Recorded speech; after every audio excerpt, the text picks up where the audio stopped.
Allah Subhanahu wa taala, sampai pada malam hari ini Allah masih memberikan kita izin untuk kita hidup di dunia Allah. Kita tidak tahu, ya. Saya, Pak Hamid tidak tahu, di depan saya juga semuanya tidak tahu. Pak Ijang juga tidak tahu. Istrinya namanya apa nih? Bu Idan. Tidak malah. Bu Idan. Idar. Iya, Idan. Idar ya. Idar itu artinya kembali dar ke rumah. Ke rumah siapa? Darussalam, rumahnya Allah. Jadi nama Idar itu segeralah kembali kepada rumahnya Allah. Artinya sistem wahdanya Allah. Itu dalam Islam. Ya, kita mengucapkan rasa terima kasih kepada Bapak Ijang dan juga Ibu Idar. Jadi kalau kita singkat II nih, ya, Ijang Idar. Ya, karena beliau berdua dengan kesepakatan serta didukung oleh anaknya bahwa malam hari ini kita diberikan leluasa tempat untuk bisa mengadakan taklim atau pengajian di rumah ini. Mudah-mudahan ya, segala bentuk amaliyahnya dibalas oleh Allah dengan lipat ganda. Amin ya Allah. Jadi kalau saya ngambil contoh itu begini. Kadang-kadang orang itu melakukan sesuatu, tapi kadang-kadang mereka hanya ikut-ikutan. Contoh kecil yang sering kita lakukan ya di masjid, di musola. Ya. Kalau orang sudah selesai melaksanakan sholat fardu, itu biasanya dia menggeser sedikit melaksanakan sunnah, sholat sunnah. Misalnya kita dengan sholat rawatib ya.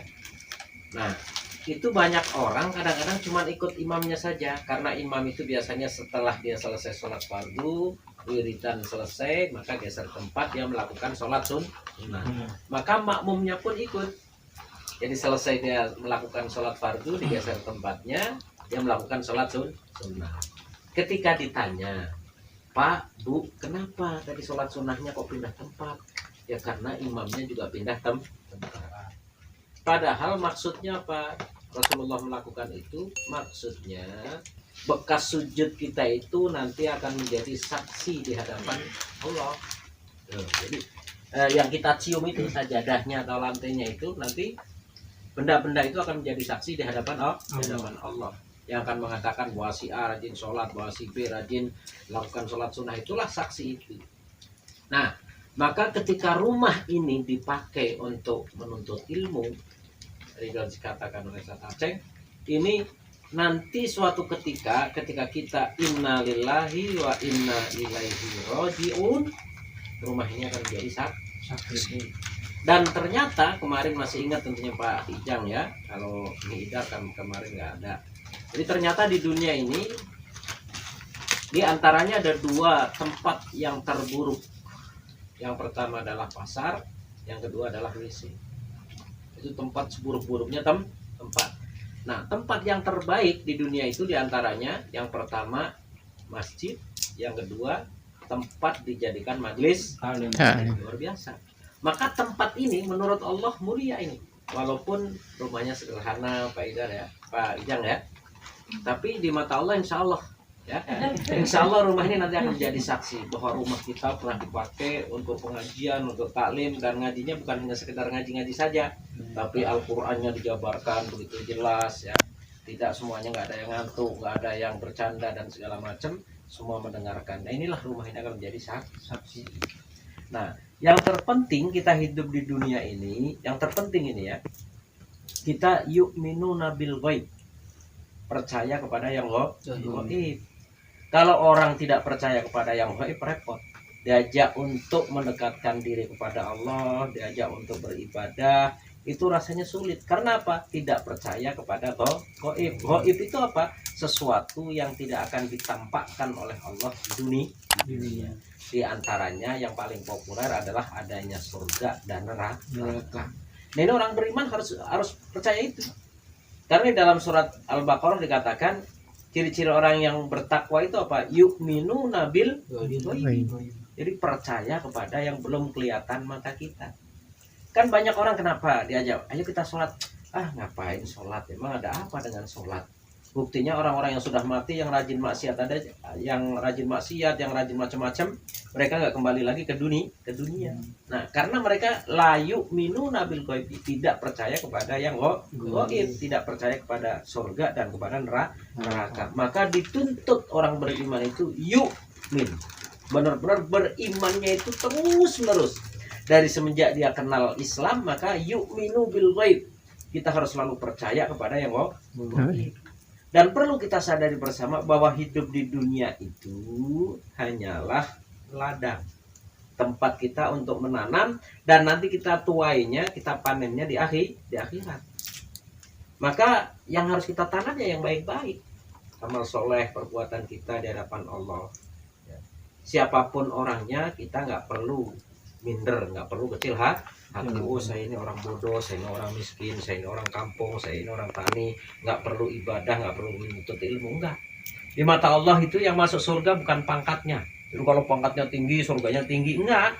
Kalau RT terus pangkatnya paling bawah, kalau rakyat di bawahnya surganya RT, enggak.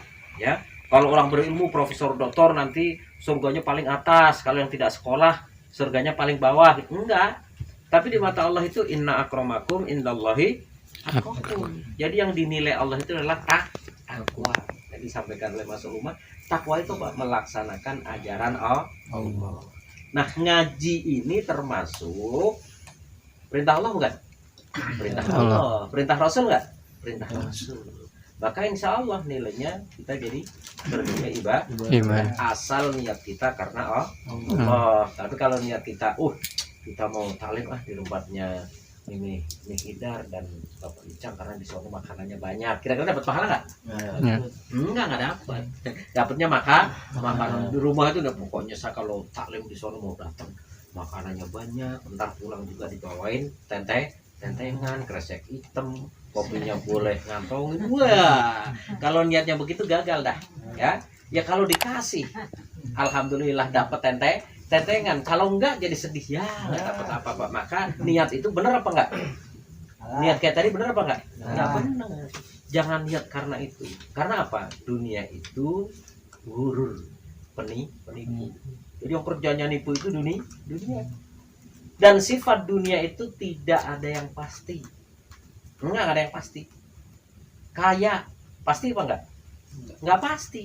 Buktinya apa? Ada orang yang kerja dari pagi sampai malam tuh. Sampai sekarang nggak punya rumah. Sampai sekarang nggak punya motor. Sampai sekarang rumahnya masih ngontrak. Karena apa? Nggak ada kepastian.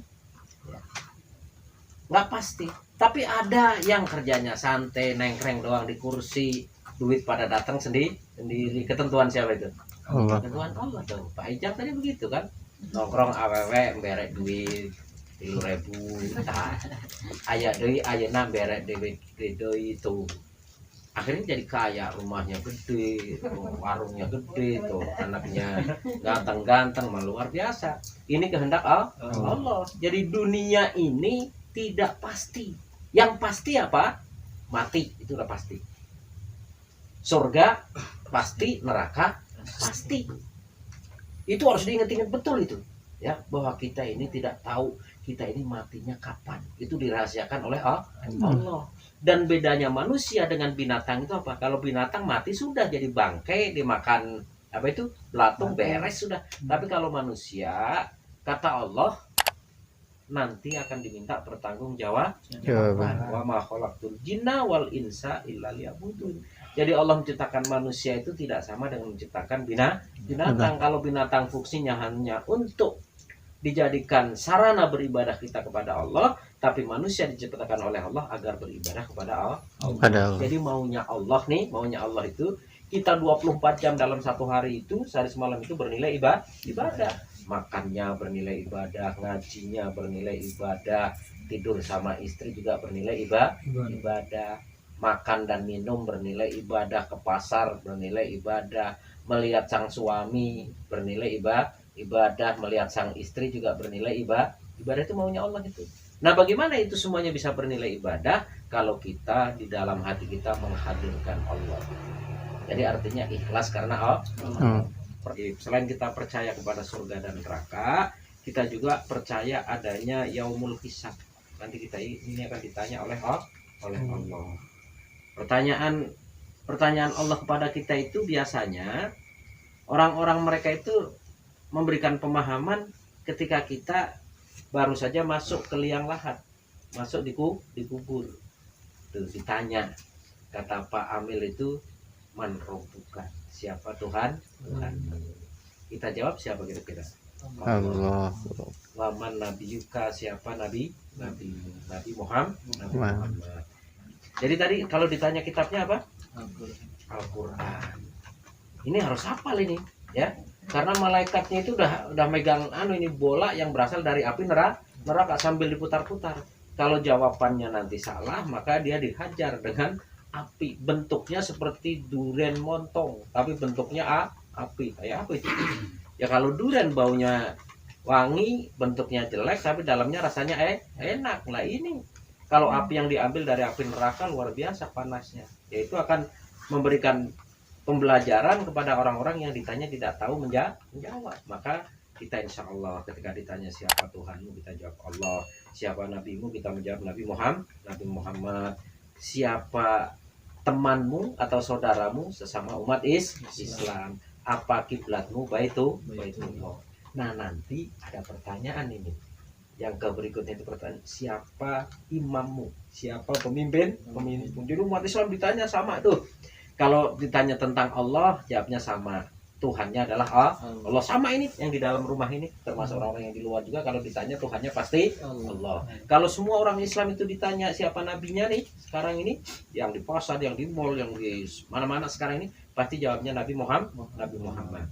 Kalau ditanya kitabnya, pasti jawabnya Al-Quran. Kalau ditanya kiblatnya, pasti Baitullah. Nah, kalau Pak Ijang masih ingat kemarin, kalau ditanya imamnya atau pemimpinnya, masih ingat nggak Pak? Siapa kemarin itu?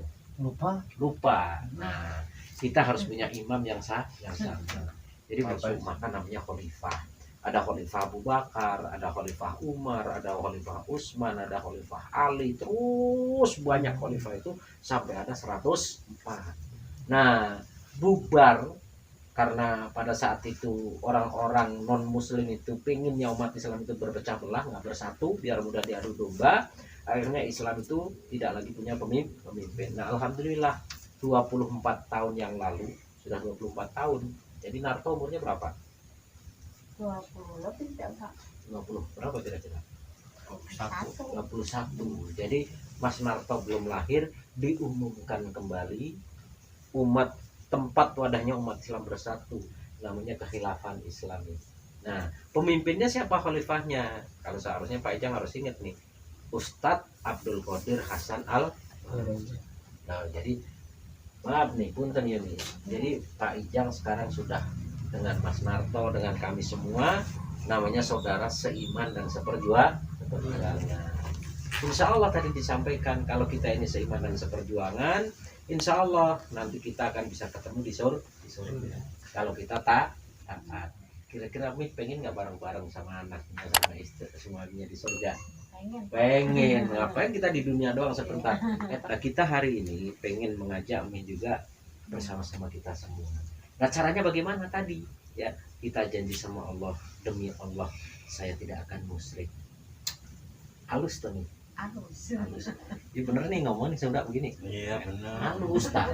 Jadi kita nggak akan musyrik. Yang kedua nih, nah, Bapak mesti janji ya, demi Allah saya tidak akan mencuri. Halus tuh. Ya halus Pak. Iya. Sa Bapak tembenang mencuri doi ya. Lalu mencuri waktu tembenang. Terus nggak mau berzina. Tuh, nggak mau mencuri, nggak mau berzina, nggak mau berdusta.